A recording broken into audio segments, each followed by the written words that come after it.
목사님께서 예수님 믿는 재미라는 제목으로 말씀 증거하시겠습니다. 이제 우리 믿음의 고백을 하나님께 드림으로 말씀 앞에 나아가도록 하겠습니다. 하나님 나를 사랑하신다.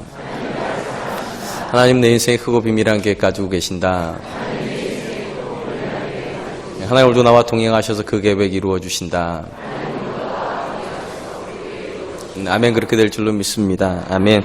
모든 음식에는 그 음식이 가지는 독특한 맛이 있습니다. 또한 같은 음식이라고 하여도 만드는 사람이 누군가에 따라서 천차만별의 맛이 나오는 것이 일반적인 예입니다. 우리는 일반적인 맛이 아니라 특별한 맛을 쫓아가서 그 맛을 즐기는 사람들을 식도락가라고 그렇게 부릅니다. 근데 모든 사람이 다 음식의 맛을 똑같이 느끼는 것은 아닙니다. 어떤 사람은 아주 맛있는 음식과 맛없는 음식의 차이를 잘 모르는 사람들도 있습니다. 제가 바로 그런 부류에 해당이 됩니다. 성도님들께서 제게 물어보는 질문 중에 가장 곤혹스러운 질문 중에 하나는 뭐 좋아하냐는 질문입니다. 제가 드릴 수 있는 대답은 딱 하나밖에 없습니다. 다 좋아합니다. 그러면 똑같은 대답, 똑같은 질문이 또 날라옵니다. 그래도 더 좋아하시는 거 있지 않냐고. 답은 똑같습니다. 다 좋아합니다. 정말이지 저는 더 특별히 먹고 싶은 음식이 없습니다. 그래서 주변의 분들이 뭘 좋아하냐고 물어보면 참 어렵습니다. 저는 제 주변에 있는 분들이 가끔 이런 말 할 때가 제일 이해가 안 됩니다. 오늘은 이 음식이 땡긴다고. 그게 무슨 느낌인지를 제가 잘 모릅니다. 특별히 제 주변에 있는 분들 중에 음식을 먹기 위해서 1시간 이상씩 나가는 분들이 있어요. 정말 제가 이해할 수 없는 분들입니다. 제가 이렇게 말을 하면은 여러분들도 아마 제 주변에 있는 분들하고 똑같이 얘기할 겁니다. 참 그놈의 입은 이상하다고. 어떻게 똑같은 음식이냐고. 먹는 분위기 따라 다른 거고 음식하는 사람에 따라 다른 것이고 더 맛있는 음식이 있는 거죠. 어떻게 이렇게 다 똑같을 수 있냐고. 예, 저도 그분들의 마음 이해합니다.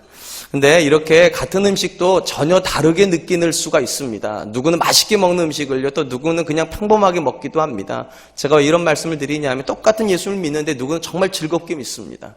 예수님 없으면 어떻게 살았을까 싶을 만큼 그렇게 기쁘게 살고요, 그렇게 기쁘게 예배를 합니다. 근데 또 어떤 분은 똑같은 예수님인데 정말 마지못해서 믿는 분들이 계세요. 아마 이 자리에도 가정의 평화 때문에 오신 분들도 계실 것이고, 누군가에게 뭔가를 좀 잘 보여야 되기 때문에 억지로 끌려오신 분도 계실 터인데 똑같은 예수님인데 어떤 사람에겐 기쁨입니다. 어떤 사람에겐 무덤덤함입니다. 그렇다면 여러분, 제가 여러분 질문 드리고 싶습니다. 여러분 예수 믿는 게 즐겁습니까? 제가 오늘 거기다 재미라고 하는 말을 썼는데 원래 기쁨이라고 써야 되는데 제가 재미라고 넣어봤어요.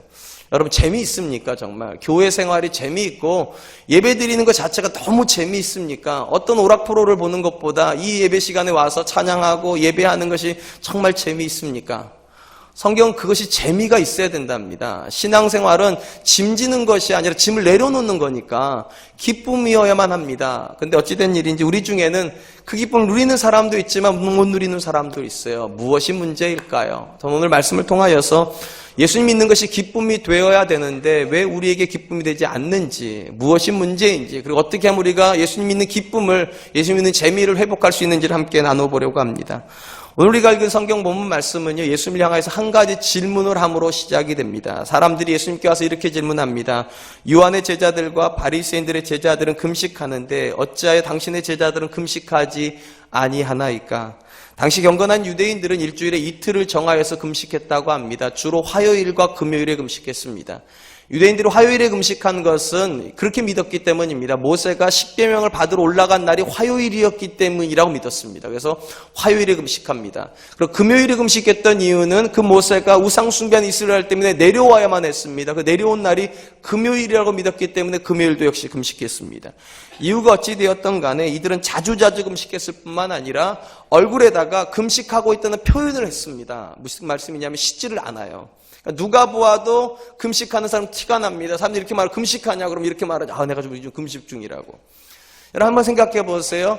일주일에 이틀씩이나 금식하는 사람들이 있습니다. 누가 보아도 그 사람들은 경건해요. 근데 상대적으로 예수님은 금식을 안 하세요. 금식을 안 하는 건 뒤로 하고 그 금식하는 날에 제자들과 함께 죄인들의 집에 들어가십니다. 그리고 죄인들과 잔치를 벌이세요. 성경에 예수님께서 가시는 대부분의 곳은 다 잔치자리입니다. 누가 경건해 보입니까? 바리새인과 서기관과 요한의 제자들이 경건해 보여요. 상대적으로 예수님은 전혀 경건해 보이질 않아요. 근데 하시는 말씀은 경건이거든요. 말씀은 경건인데 삶은 잔치예요. 그러니까 궁금하죠, 사람들. 이거 좀 앞뒤가 안 맞지 않냐고요. 금식을 해도 예수님이 더 해야 될 것 같고 예수님 제자들이 더 해야 될 것 같은데 예수님 금식을 하시는 것이 아니라 잔치에 가 있어요. 기쁨의 자리에 가 있어요. 그러니까 사람들이 궁금해서 물어봅니다. 아니 예수님, 요한의 제자들, 세례 요한의 제자들도 금식합니다. 그리고 바리새인들도 금식합니다. 그러면 예수님도 좀 금식 좀 하셔야죠. 그래야 인기도 좀 올라가고 사람들이 좀 경건하다 말을 할 텐데 매일같이 이렇게 잔치 자리에만 와 계시면 어떻게 합니까? 이 질문이에요. 여기에 대해서 예수님께서 이렇게 대답하십니다. 19절 20절에 예수께서 그들에게 이르시되 혼인집 손님들이 신랑과 함께 있을 때 금식할 수 있느냐? 신랑과 함께 있을 동안에는 금식할 수 없느니라. 그러나 신랑을 빼앗길 날이 이르리니 그날에는 금식할 것이니라. 예수님 당신과 당신의 제자들이 금식하지 않는 이유는 본인이 혼인집 신랑이기 때문이고 예수님의 제자들이 혼인집 신랑의 친구들이기 때문에 금식할 수 없답니다. 여러분 경건한 유대인들도요, 일주일에 이틀씩이나 금식하는 그들도 금식을 안 하는 시기가 있습니다. 결혼 시기가 있으면 금식을 하지 않습니다. 왜냐하면 결혼식이 즐거움의 자리니까 거기서 금식하면 산통 깰 거 아니겠습니까? 그리고 유대인들이 일주일간 보통 결혼잔치를 하거든. 길게 하면 2주도 하고요. 그러니까 이 1주나 2주 동안에는 금식을 안 해요. 온전히 기뻐해요. 그걸 예수님께서 차용해 와서 이렇게 말을 하는 겁니다. 너희도 잔치집에 가면 금식 안 하지 않냐고, 결혼식에 가면 금식하지 않냐고. 지금 내가 내 제자들에게 혼인집 신랑과 같은 존재라고. 당연히 내 제자들은 금식 안 하는 게 맞다고. 여러분 예수님께서 이 말씀을 통해서 우리에게 주시는 분명한 메시지가 있습니다. 예수님은 우리에게 근심을 주러 오신 분이 아닙니다. 슬픔을 주러 오신 분도 아니고 고통을 주러 오신 분도 아닙니다. 그분은 기쁨을 주러 오셨습니다. 그것도 그냥 기쁨이 아니라 온전한 기쁨이요. 혼인집에 가서 누리는 그 온전한 기쁨을 주시기 위해서 우리에게 오신 것입니다. 그 다음에 제가 여기서 질문 하나 드리겠습니다. 그 다음에 여러분 금식하고 있었던 바리새인과 세례 요한의 제자들은 기쁨이 없었을까요? 아니 음식을 안 먹는데 무슨 기쁨이 있겠냐고 그러시겠지만 여러분 몰라서 하는 말입니다. 금식에도 기쁨이 있습니다. 하나님께로부터 오는 기쁨과 사람들로부터 오는 기쁨이 있습니다. 여러분 금식하면 뿌듯할 때가 있어요. 그죠? 내가 해냈다는 그 뿌듯함이 있어요. 저게 무슨 말인가 하는 분 쳐다보시면 안 해보신 분들인 거고 해냈다라는 기쁨이 있어요. 또한 이 당시 사람들에게는 금식하면 사람들이 존경까지 해줬습니다. 금식한다고 저 사람. 제가 중학교 3학년 때 처음으로 금식이라는 걸 해보았습니다. 3일 금식했습니다. 제가 지금 깨달은 건 이것입니다. 저는 우리 아이들은 절대 금식 안 시킵니다. 왜냐하면 제가 사춘기 때잖아요. 그때가요. 그때 3일 금식 해봤더니 미칠 것 같더라고요. 정말. 제가 작년에 이제 기도원 가가지고 3일 금식을 했어요. 왜냐하면 중학교 3학년 때 보고 첫 번째 해보는 금식입니다. 왜냐하면 그때 추억이 너무 안 좋아가지고요. 한 끼 굶었는데 미칠 것 같더라고요. 근데 작년에 제가 해봤더니요, 3일을 굶었는데 멀쩡하더라고요. 왜냐하면 신진대사가 떨어져 있어요. 안 먹어도 나이 드신 분은 괜찮아요. 금식하세요. 괜찮아요. 우리 몸이 그렇게 신진대사가 뛰어났잖아요. 다 나이가 많으시니까 다 마찬가지일 겁니다. 근데 제가 몰랐어요. 중학교 3학년 때는 한 끼 안 먹으면 죽는 거였어요. 정말로요. 그때 금식을 교회에서 했는데요. 아침에 교회 갈 때 보면 시장을 지나가야 됩니다. 별별 게 다 눈에 들어와요. 순대 들어오죠. 떡볶이 들어오죠. 김밥 들어오죠. 튀김 들어오죠. 족발 들어오죠. 미쳐버리겠더라고요. 정말 3일 금식하는데 기도하는 시간보다 더 많은 생각이 뭐 먹을까였어요. 끝나면 뭐 먹어야지. 근데 3일이 끝났어요. 드디어요. 기쁨이 있었을까 없었을까요? 있었습니다. 너무 뿌듯하더라고요. 내가 해냈다라는 뿌듯함이 있고요. 어른들이 칭찬해 주더라고요. 저랑 같이 3일 금식했던 분들이 칭찬해 주더라고요. 그러니까 분명히 금식에도 기쁨이 있어요. 근데 여러분, 금식이 온전히 기쁠까요? 아니에요. 해야 되니까 하는 거죠. 해야 되니까. 어쩔 수 없어서 하는 거죠. 그리고 거기서 어쩔 수 없는 기쁨이 오는 거죠. 제 질문 드릴게요. 여러분 예수님도 어쩔 수 없어 믿으세요? 그런 사람 절대 기쁨 못 느낍니다. 안 믿을 수 없는 기쁨이 있어요. 우리 안에요. 성경이 말하는 기쁨은 그런 겁니다. 어떻게 예수님 안 믿고 살지? 어떻게 내 인생에 예수님 빼고 설명할 수 있지 내가? 그런 기쁨이 예수님 말씀하시는 기쁨이에요. 온전한 기쁨이에요. 마치 잔치집에 들어가면 그냥 기뻐지는 것 같은 그런 기쁨. 이 말을 이야기하니까 여러분들보다 아는 분은 씩 웃어요. 근데 모르는 분은 도대체 무슨 말 하는가? 우리 중에도요 이미 이 기쁨을 누리는 분들이 계세요. 전 척 보면 알아요. 여러분 인상에 벌써 이미 쓰여져 있어요. 들어올 때부터 인상 이렇게 써져야 되는 분들이 나 예수 믿는 게 즐거워요. 지금 인상 바꿀 소용이 없어요. 들어올 때 결정된 거예요. 근데 어떤 분은요, 예수 믿는 게 뭐가 즐겁지? 주일날 이렇게 와가지고 앉아있는 것 자체도 곤욕스럽고, 의자도 몸에 좀 배기고, 허리도 좀 배기고, 내 돈 내가지고 앉아서 예배드리니 참 별로 안 즐거울, 그런 분도 계세요. 똑같은 예수님인데, 똑같은 예배인데, 어떤 분에게는 정말로 즐겁고 어떤 분에게는 정말로 안 즐거워요. 이유가 뭘까? 예수님께서 이 말씀을 하시고 나서 두 가지 비유를 하세요. 이 두 가지 비유 안에 그 정답이 들어가 있어요. 첫 번째 비유는 생배조각 비유라고 부르는 비유입니다. 그 당시 사람들이 배로 옷을 지어 입었던 것 같습니다. 여러분, 새 옷이면 이 옷에는 신축성이 있습니다. 모든 천이 가진 신축성이 있어서 빨면 이렇게 쭈그러들었다가 다시 늘어나고 빨면 쭈그러들고 그럽니다. 근데 이게 옷이 오래 입다 보면 그 신축성이 사라져 버립니다. 이제 빨아도 쭈그러들지도 않고 말려도 펴지지도 않는 이 신축이 사라져버려요. 그런 시점에서부터 이 비유가 시작되는 겁니다. 옷이 낡아졌습니다. 낡아지다 보니까 옷이 헤어졌어요. 구멍이 났어요. 그러면 어떻게 이것을 보완을 해야 됩니까? 예수님이 이렇게 말씀하세요. 생배 조각을 붙이는 건 아니라고. 그러니까 쉽게 말하면 새로운 조각을 헌 옷에다 붙이면 안 된다는 겁니다. 왜냐하면 이게 당기는 힘이 다르다는 거예요. 그러니까 새 조각은 신축성이 남아있기 때문에 같이 붙여놓으면 입을 때는 괜찮은데 빨았다가 말리면 이 생백 조각이 수축을 해버립니다. 그러면 이거 이전에 있던 것이 땡겨와가지고 이게 찢어진다는 거예요. 그래서 메꿔놓았던 구멍보다 더 큰 구멍이 생길 수가 있기 때문에 지혜로운 사람이라고 그러면 낡은 옷에다가 생백 조각 붙이지 않는다. 이게 첫 번째 비유입니다.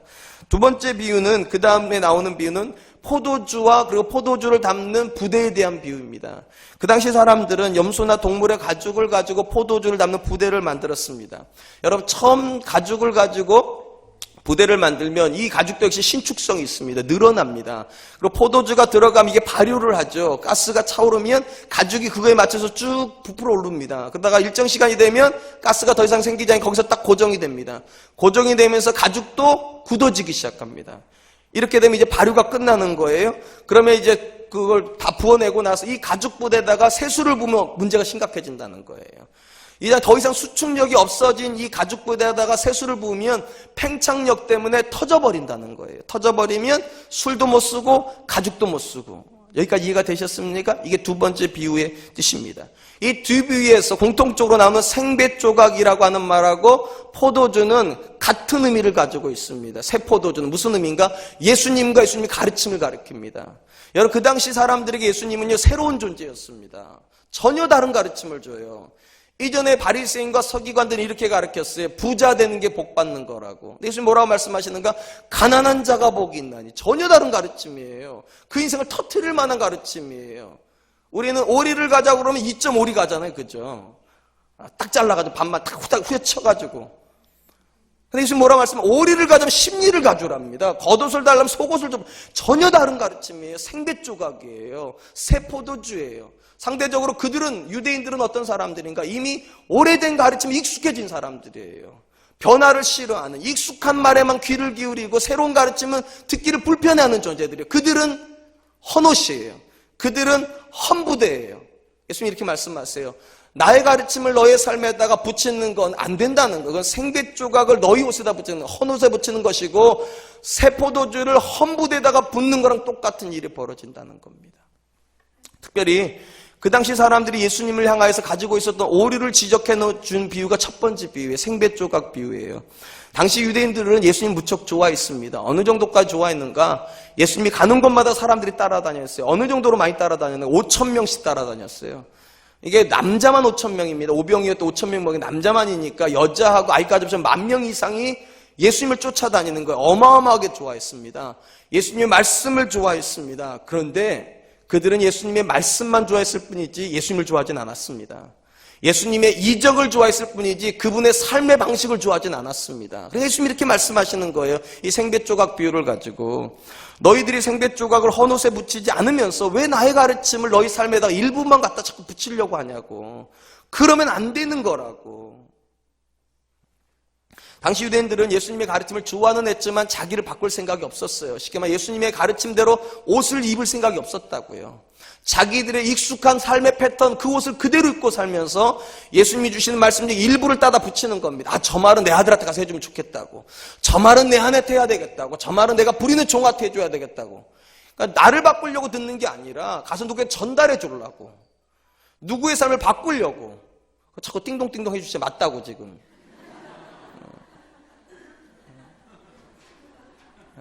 그렇게 들었다는 거예요. 예수님 뭐라고 말씀하시나요? 그렇게 듣는 건 틀린 태도라는 거예요. 그렇게 들으면 큰일 난다는 거예요. 왜냐하면 예수님의 말씀이 우리 삶 가운데 들어와가지고 일정 부분에 들어가면 그 말씀은요, 내 삶을 찢어놓는다는 거예요. 쉽게 말하면 자식이 변하려면 부모도 변해야 되거든요. 근데 자식만 변화시키려고 하면 안 된다는 거예요. 자식을 말씀대로 변화시키려다 내 삶이 찢어져 버린다는 거예요. 일부분만 갖다 놓고서 그 일부분의 말씀만 내 삶에 적용하려다 보면 반드시 어려움이 생긴다. 그게 생배 조각의 비유의 뜻입니다. 여러분, 여러분의 삶은 어떠십니까? 주일날 설교 들으실 때 어떤 말씀은 정말 듣기 좋은 말씀 있지 않습니까? 그거는 정말 이렇게 가져가고 싶은 말씀. 예를 들면 여호와는 나의 목자시 내게 부족하고 얼마나 좋아 이런 거예요. 그죠? 수고하고 무거운 짐진 자들아 다 내게로 내가 너희를 쉬게 하라. 너무 좋잖아요. 아무것도 염려하지 말고 오직 모든 일에 기도와 간구로 너희가 할 것을 감사함으로 가라. 얼마나 좋아요. 믿는 자에게 능치 못하면 지금 미쳐버리겠어요. 좋겠어요. 이런 말은 너무 좋아요. 우리 생이 딱딱 맞아요. 근데 성경에 그런 말만 들어있는 게 아니에요. 복음과 함께 고난을 받아라. 참 힘들어 죽겠어요. 그렇죠? 나도 힘들어 죽겠는데 복음과 함께 고난까지 받아야 되는데 얼마나 싫어요. 아무든지 나를 따라오려거든 자기를 부인하고 자기 십자가를 지고 나를 정말 쉽지 않아요. 그렇죠? 11조 명령 너무나도 싫어요. 그러다 보니까 이미 교회에 오면서 듣고 싶은 메시지가 이미 정해져 있어요. 듣기 싫은 메시지도 정해져 있어요. 그리고 듣고 싶은 메시지 할 때는 귀가 열려요. 듣기 싫은 메시지는 고개를 확 쳐다봐요. 밑을 쳐다봐요. 안 듣겠다는 거죠. 안 받겠다는 거죠. 아니야, 혹시 저와 여러분들이 그런 식으로 말씀을 듣고 있다면 우리는 생배 조각을 내 몸에다 붙이고 있는 거랑 똑같은 겁니다. 제가 아까도 말씀드렸듯이 유대인들도 예수님 말씀을 좋아했어요. 어느 정도까지 좋아했는가? 예수님을 잡아가지고 왕 삼을 정도로요. 왕 삼고 싶어가지고. 저런 분이라 왕 돼야 된다는 거예요. 근데 예수님 메시지를 다 좋아하진 않았어요. 고난의 메시지를 하자 5,000명이 도망가 버렸습니다. 딱 12명 남기고 다 도망가 버렸어요. 고난의 메시지가 들어가자마자. 이 모든 것들은 다 자기를 바꾸려고 하지 않는 태도. 나는 가만히 있고 예수님의 말씀만 내가 일부분만 받아들이려고 하는 이 모든 태도가 다 생배조각 비유의 뜻입니다. 그리고 우리가 이렇게 예수님 말씀을 일부만 우리 삶 가운데 받아들이면 처음에는 문제가 없어요. 신앙생활 처음 할 때는 문제가 없는데 신앙생활의 연수가 쌓이고 가다 보면 문제가 생기기 시작해요. 그 말씀이 여러분 안에서 문제를 일으켜요. 여러분의 삶을 찢어놓기 시작할 거예요. 한번 곰곰이 생각해 보세요. 매 주일마다 이렇게 와가지고 예배를 드리시는 분들이 사회에서요. 예배는 드리지만 내 삶의 태도를 바꾸지 않는 사람들이 사회에서 큰 성공할 수 있을까요? 말씀을 듣고 은혜는 받지만 내 삶의 태도를 여전히 고수하고 있는 사람들이 사회에서 큰 성공할 수 있을까요? 아니요. 작은 성공을 하실 수 있을지 모르겠지만 큰 성공 못할 겁니다. 왜냐하면 여러분 잘 아시다시피 사회에는요, 돈 벌려면은요, 못할 짓까지 다 해야 됩니다. 지난 주간에 한 분을 제가 만났어요. 그분이 그런 얘기를 해요. 돈 벌려면, 큰 돈 벌려면 정말 나쁜 사람 돼야 된다고. 나쁜 상황에서도 나쁘게 결정할 수 있어야 된다고. 냉철하게. 근데 여러분 한번 생각해 보세요. 매주일마다 설교를 들어요. 물론 모든 말씀을 다 듣고 같지는 않지만 어쨌든 듣긴 들어요. 여러분 그 말씀을 들었는데 사회 사람들처럼 그렇게 악랄해질 수 있습니까? 약간 비열해질 수는 있어도 악랄해지지 못해요. 악랄해지려면 지난주 들었던 설교가 자꾸 찢어요. 내 마음을요. 가면 안 된다고 자꾸 붙잡아요. 못 가요. 그러니까 적당히 악랄해져요. 적당하게요. 적당하게 나쁜 사람이 돼요. 적당하게 나쁜 사람밖에 못 되기 때문에 큰 성공 못하는 거예요. 그러면 생각해 보세요. 저 적당히 악랄해지면 하나님께서 적당히 은혜 주십니까? 어떻게 생각하세요? 아니에요. 그 사람에게 하나님 은혜 안 주세요. 잘 보세요. 사회에서도 버림받았죠. 하나님께로도 도움이 안 와요. 그럼 이 사람 인생 찢어지죠. 자기가 원하는 인생이 안 오니까. 자기가 원하는 방향의 결과가 안 오는데 그 사람이 예수 믿는 게 기쁘겠냐고요. 안 기뻐요. 그러니까 시간이 흘러가면 흘러갈수록 삶이 공고해져요. 교회 오면 교회 와서 피곤하고요. 세상 나가면 세상 나가서 피곤해요. 교회 오면 자꾸만 삶을 바꾸라고 말을 하니까 피곤하고요. 세상 나가면 그들처럼 못 살아서 피곤하고요. 인생이 힘들 수밖에 없어요. 생배 조각을 붙여가지고 옷이 찢어지는 거랑 전혀 다르지 않아요.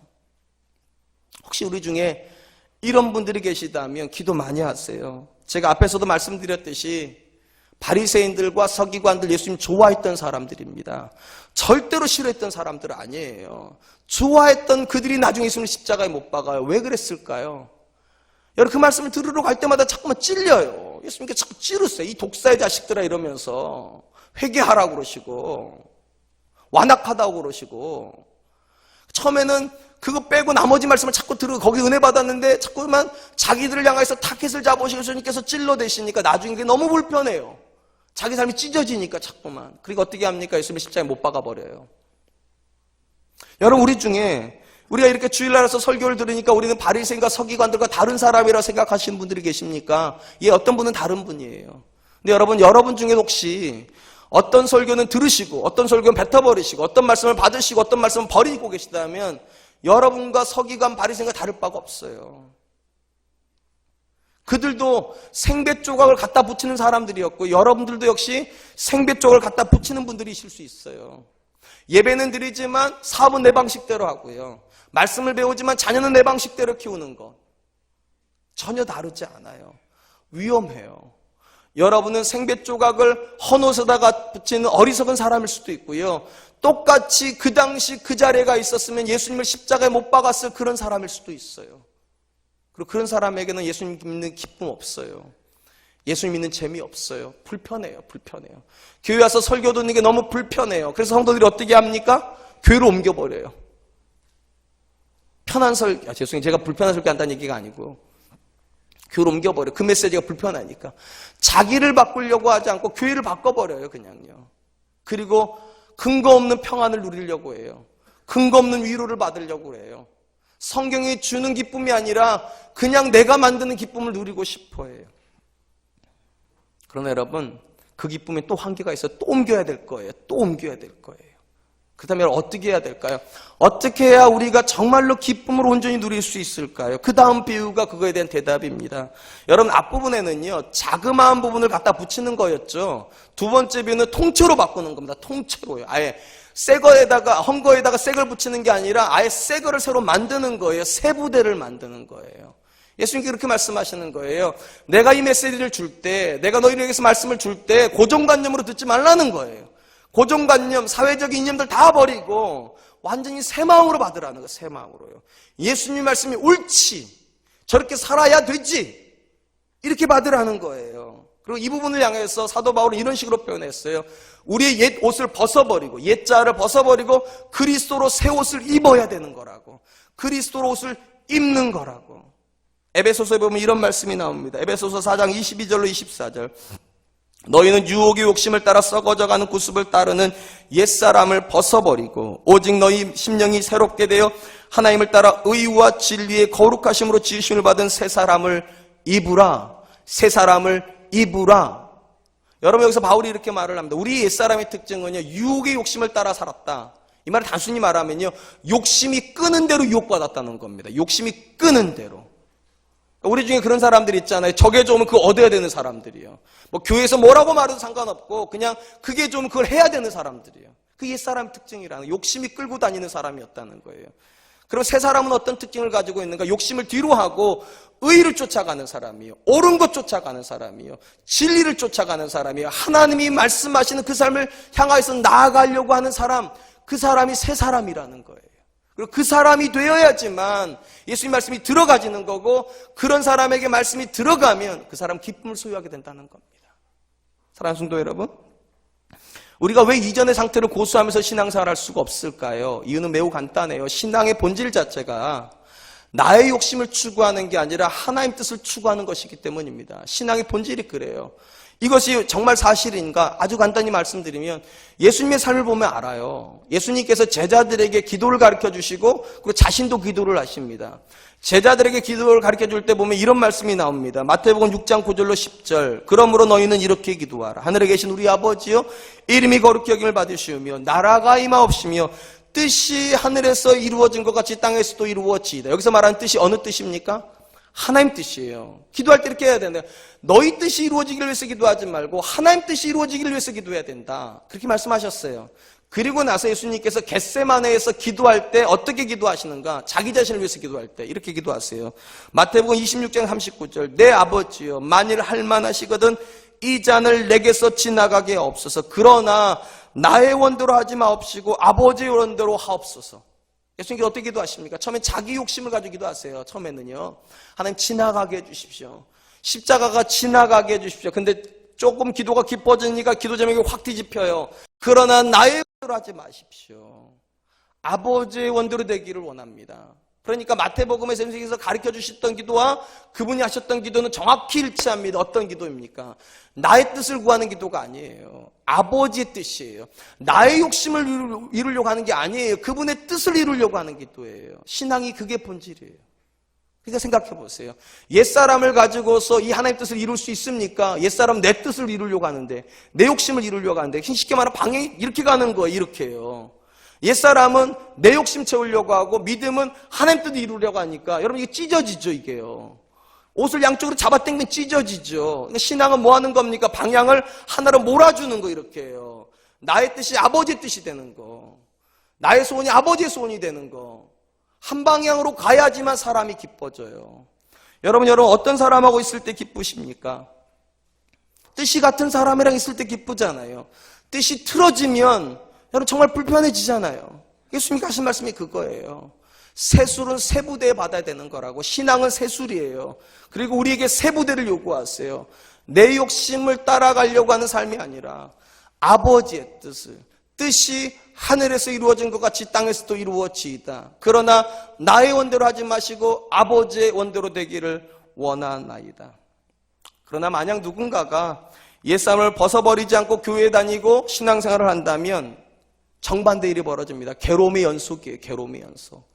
교회 와도 여전히 듣는 말씀이 불편해요. 왜냐하면 내 욕심을 채우려고 왔는데, 내 뜻 이루려고 왔는데 자꾸만 목사라고 하는 사람이 십자가 지라고 그러고 나를 버리라고 그러고 옛자를 버리라고 하니 여러분 괴롭지 않겠냐고요. 근데 여러분 한번 생각해 보세요. 나를 완전히 내려놔 버린 사람에게는요, 여러분 이런 메시지가 전혀 괴롭지 않아요. 그건 당연한 거 아니겠어요? 신앙은 본래 그런 거지.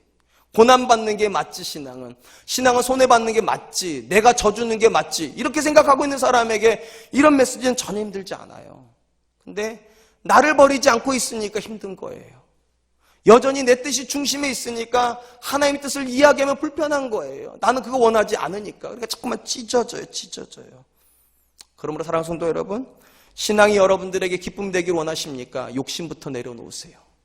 그 욕심이 여러분의 인생을 붙잡고 있는 한은 절대로 기쁨 들어가지 않습니다. 여러분 마음 가운데 내 자녀 이번에 이 학교 들어가야 된다고, 하나님 떨어지면 정말로 재수 없는 거라고. 웃으라고 한 말인데 안 웃어버리시네. 그러면 여러분 자녀가 들어가는 대학 때는 기쁨 못 얻어요. 잠시 기뻐할 수 있겠죠. 그 대학 보내줬으니까. 근데 여러분 거기서 끝납니까? 또 욕심 또 부리시잖아요. 이 대학으로 들어갔으니까 그 다음에 직장도 요구할 거 아니냐고요. 결혼도 요구할 거 아니냐고요. 성공도 요구할 거 아니냐고요. 끝도 없이 요구하는 사람은 절대 기쁨 못 얻어요. 언제나 만족하려고 하는 태도가 있어야 돼요. 하나님 다 괜찮아요. 하나님이면 만족해요. 이 사람에게 기쁨이 오는 거죠. 하나님 뜻이 이루어지는 것에 내가 기쁨이 있어. 이렇게 말하는 사람에게 기쁨이 오는 거잖아요. 그러므로 사랑하는 성도 여러분, 여러분의 삶의 방식을 유지하면서 예수 믿으려고 하지 마세요. 절대로 기쁨 얻을 수 없어요. 왜냐하면 예수님은 여러분이 원하는 방향으로 가려고 하지 않으세요. 아버지가 원하는 방향으로 가려고 하세요. 아버지가요. 여러분을 자꾸만 그 예수님을 내가 원하는 방향으로 끌고 가려고 그러면 여러분 가랭이가 찢어지는 거예요. 여러분의 인생이 힘들어지는 거예요. 힘들어지기를 원하지 않으신다면 맞추세요. 그분에게 맞추세요. 나를 내려놓으세요. 내 생각을 내려놓으세요. 내 욕심을 내려놓으세요. 그리고 이렇게 말씀하세요. 내가 아버지를 따라갑니다. 여호와가 나의 목자라는 고백을 가지고 내가 따라갑니다. 그래야 거기에서 기쁨이 올 줄로 믿습니다. 저는 올해부로 제 아내하고 결혼 17년째 살고 있습니다. 자꾸 결혼 얘기해서 죄송해요. 이거보다 좋은 비유가 없기 때문이에요. 제가 제 아내하고 결혼하고 나서 제 아내에게 물어봤어요. 왜 나랑 결혼했냐고. 제 아내가 이렇게 말했어요. 안 믿으시겠고 믿겨지지도 않겠지만 제 아내가 이렇게 대답했어요. 천사 같아서 결혼했다고. 제 아내가 천사 같았답니다. 근데 결혼하고 나니까 천사의 탈을 쓴, 그 다음은 여러분 알아서 생각하세요. 결혼하고 나서 한 7년간 정말 많이 힘들었습니다. 정말 많이 싸웠습니다. 숱한 문제를 가지고 부딪혔습니다. 곰곰이 생각해 보았습니다. 연애할 땐 너무 좋았거든요. 너무너무 행복했거든요. 3년 가까운 세월 연애하면서 한 번도 힘들었던 게 없었어요. 군대 가 있는 2년 2개월 동안도 힘들지가 않았어요. 제 아내가 300통 넘는 편지를 보내줬거든요. 저한테요. 저도 제 아내한테 260통이 넘는 편지를 보냈거든요. 정말 그렇게 좋았던 여자하고 남자였는데 결혼하고 나서 원수가 그런 원수가 없어요. 7년을 어마어마하게 싸웠어요. 곰곰이 생각해봤어요. 왜 이렇게 됐을까 도대체? 왜 그렇게 됐을까? 답은 딱 하나였어요. 제 아내에게 문제가 있는 게 아니었어요. 저한테 문제가 있었어요. 제가 변했어요. 제가요. 쉽게 말하면 연애 때는요, 제가 제 아내로 옷을 입고 살았어요. 제 아내가 원하는 거 제가 원하는 거였어요. 제 아내가 먹고 싶은 거 제가 먹고 싶은 거였어요. 제 아내가 가고 싶은 건 제가 가고 싶은 것이었어요. 내가 없었어요. 내가요. 그래야지 그 여자 얻을 것 같았어요. 정말로요. 그 많은 남자들 제끼고 제가 제 아내를 얻으려면 제가 제 아내로 옷을 입어야 되겠더라고요. 원하는 시간이면 약속 시간 잡을 때도 제 아내가 원하는 시간, 제 아내가 편한 장소, 제 아내가 먹고 싶은 거 다 그렇게 살았어요. 그리고 결혼하고 나니까 이제 내 거 됐다 이거죠. 저한테 맞추라고 그러는 거죠. 제 아내한테. 그러니까 제 아내가 힘들죠. 왜냐면 자기 인생에 제가 다 맞춰줬는데 어느 날 이게 뒤집혀가지고 나를 맞추려니까 제 아내도 힘들고 안 맞추는 이 여자를 보고 나도 힘들고 7년을 그렇게 살았어요. 서로 인생이 막 찢어지기 시작했어요. 생배 조각 서로 붙여놓으니 찢어지죠 이게요. 이렇게 살면 안 되겠다는 생각이 들었어요. 그때가 제가 남서론교회 전임 들어가는 때였어요. 남서론교회는 목사님들이 같은 사택에 산다고 그랬잖아요. 우리 집만 맨날 싸울 수는 없잖아요. 8명이 사는데 맨날 우리 집에서만 우당탕 하면 되겠냐고 이게. 양심이 좀 꺼려지더라고요. 그러면 안 되겠다는 생각. 이거 모범이 안 되겠다는 생각이 들어요. 그때부터 바꾸기 시작했어요. 제 아내는 이미 제가 맞춰준 데 익숙한 사람인데 그 여자 보고 나를 맞추라고 하면 안 될 것 같았어요. 그래서 제가 맞추기 시작했어요. 다시 제 안으로 옷 입기 시작했어요. 많이 말씀하옵소서. 주의 종이 듣겠나이다. 사실 저는 쇼핑하는 거 정말로 안 좋아합니다. 제가 제일 안 좋아하는 게 여자들은 꼭 한 집 갔다가 다른 집 갔다가 다시 그 집으로 또 가요. 제가 너무 싫어해가지고 쇼핑을 정말 안 따라다녔는데 제 아내가 쇼핑을 원해요. 제 아내로 옷을 입어야 되니까 카트 끌고 쫓아다니고 옷 샀는데 쫓아다니고 시장 쫓아다니고 그러다 보니까 그게 즐겁더라고요. 남자분들 쫓아다녀보세요. 재밌어요. 그 맞추는 즐거움이 있더라고요. 몰랐던 즐거움. 쇼핑하는 즐거움, 장 보는 즐거움, 깎아먹는 재미 있더라고요. 그게요. 제가 자주 물어봐요. 제 아내한테 요즘도 그렇게 힘드냐고. 나랑 살아서 힘드냐고. 제 아내가 두 마디예요. 많이 사람 됐다고. 사실 사람 된 건 맞아요. 사람 됐어요. 두 번째 남 주기 아까워졌다고. 여러분 제가 다시 결혼이 즐거워지기 시작했어요. 정말로 결혼이 즐거워지기 시작했어요. 똑같은 사람이랑 사는데요. 7년은 정말 지옥 같았는데 나머지 10년은 지금 너무 즐거워지고 있어요. 왜 그럴까요? 옷을 바꿔 입었기 때문이에요. 제 옷을 고집하고 제 아내를 집어넣은 게 아니고 제 옷을 벗어버리고 제 아내를 입으려고 하니까 즐거워지기 시작하더라고요. 여러분 신앙도 그래요. 여러분의 삶을 고집하면서 예수님을 집어넣으려고 하지 마세요. 괴로워질 거예요. 여러분을 벗어버려야 돼. 예수님 말씀하시는 그거예요. 나를 벗어야 된다고. 내 옛자를 다 벗어야 된다고. 아무든지 나를 따라오려거든 자기를 부인하고 자기를 다 벗어버리고 예수님으로 옷 입고 그분이 가는 걸음을 같이 가려고 해야지 거기서 기쁨이 온다는 거예요. 같은 방향을 바라봐야 즐거운 거예요. 같은 일을 해야 좋은 거예요. 같은 목적으로 살아야지 즐거운 거예요. 예수님께서 그렇게 얘기하세요. 사랑하는 성도 여러분, 저도 이게 쉽지 않다는 거 알아요. 우리가 한 사람에게 맞추는 것도 어려운데 하나님께 맞추는 게 쉽겠습니까? 오죽하면 바울이 이렇게 말하잖아요. 오호라 나는 공고한 사람이라고. 마음은 원유로도 육신이 약한 그런 거 보면서 원하는 걸 못하는 자기 자신이요. 근데 여러분 하나님 앞에서요 못하는 게 다 똑같은 게 아니에요. 원하는데 못하는 것하고 아예 원하지 않는 건 다른 거예요. 원하세요. 하나님 내 뜻을 하나님 뜻으로 맞추기를 원해요. 내 생각을 하나님 생각에 맞추기를 원합니다. 내 목적을 하나님께 맞추기를 원합니다. 그래도 하나님 제가 약해서 못할 때마다 나를 불쌍히 여겨주세요. 하나님께서 안 불쌍히 여기시겠습니까? 은혜 안 주시겠습니까? 전 은혜 주실 거라고 믿습니다. 사도 바울이 내가 오호라 곤고한 사람이라 쉽게 말하면 나는 정말 트러블 메이커라고 그렇게 말하면서도 그 매일같이 뭐 하는 줄 아세요? 나는 날마다 나를 쳐서 복종시킨다고 그렇게 고백해요. 안 되지만 하려고 노력한다고 심지어 이렇게까지 말해요. 나는 날마다 죽는다고 그리스도로 살기 위해서. 그런 사람이 이렇게 말을 하죠. 항상 기뻐하라. 쉬지 말고 기도하라. 범사에 감사하라. 왜냐하면 자기가 죽어보고 나니까 예수님께 마치고 나니까 항상 기뻐한 게 뭔지를 깨달은 거예요. 범사에 감사하다는 게 뭔지를 알게 된 거예요. 자기를 죽여놓고 보니까. 사랑하는 성도 여러분, 여러분 항상 기쁘십니까? 범사가 행복하십니까? 뭐가 문제일까요? 예수님 혼인집 신랑으로서 주는 그 기쁨 주시길 원하신다는데 왜 우리 인생이 기쁘지 않을까요? 답은 딱 하나예요. 여전히 내가 내 안에서 살고 있기 때문이에요. 사도 바울이 말하죠. 이제는 내가 산 것이 아니라 내 안에 그리스도가 사는 것이라고. 내가 예수님으로 옷 입는 거라고. 내 주장이 아니라 주님의 주장이 내 주장인 거고, 내 뜻이 아니라 하나님 뜻이 내 뜻이 되는 순간 우리는 신앙이 주는 기쁨을 누리게 될 줄로 믿습니다. 이제 말씀을 맺겠습니다. 오늘 우리가 읽은 이야기는요, 금식의 문제로 시작을 하였습니다. 여러분, 금식의 본질이 뭡니까? 음식을 끊어내는 겁니다. 왜 끊어냈습니까? 세상에 주는 음식으로 사는 것이 아니라 하나님의 힘으로 살겠다는 고백입니다. 하나님의 힘으로요. 그런 관점에서 놓고 보면 서기관들과 바리새인들과 요한의 제자들은 금식한 게 아니에요. 그들은 일주일에 이틀 정도밖에 그렇게 안 살았지만 예수님이 진짜 금식한 거, 예수님은 전생애가 그분의 뜻이에요. 하나님 뜻이에요. 전생애가 하나님의 뜻을 이 땅에 이루는 거예요. 누가 진짜 금식하고 있는 겁니까? 예수님이요. 그분의 제자들이요. 그게 진짜 금식이에요. 그리고 진짜 금식의 본질은 뭔가? 나를 완전히 비워내는 거예요. 그래서 나의 옛자를 다 버리고 예수님을 옷 입는 거, 새 부대가 되는 건 내가. 사랑하는 성도 여러분, 예수님을 일부를 가지려고 하지 마세요. 그분의 능력만 원하지 마세요. 그분의 특정한 말씀만 기뻐하지 마세요. 예수님을 기뻐하세요. 예수님을 원하세요. 그분으로 옷 입으세요. 그분에게 맞추세요. 그럼 저는 지금도 믿습니다. 하나님께 주시는 놀라운 신앙의 기쁨이 회복될 것입니다. 교회에 오는 발걸음이 기뻐질 겁니다. 여러분의 가정생활에 행복할 겁니다. 여러분 직장생활에 여러분이 기대하지 못했던 큰 열매들이 맺힐 겁니다. 왜냐하면 우리 주님은 큰 기쁨을 주시는 분이시니까. 저는 우리 사랑과 은혜교회 성도님들이 이 신앙의 큰 기쁨을 누리시면서 신앙생활 하실 수 있기를 주님의 이름으로 축원드리겠습니다. 이 시간 우리 하나님께 찬양으로 나아갈 텐데요, 일전에 우리가 불렀던 찬양입니다.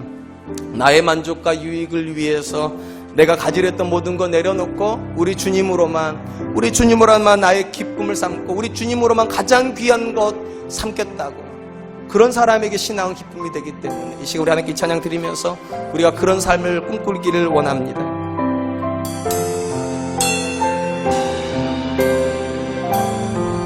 나의 만족과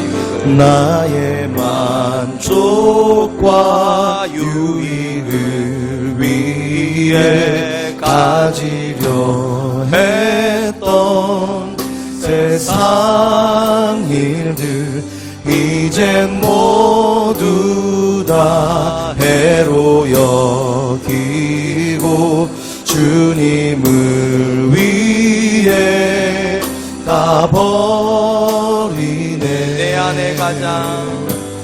내 안에 가장 귀한 것 주님을 알미라.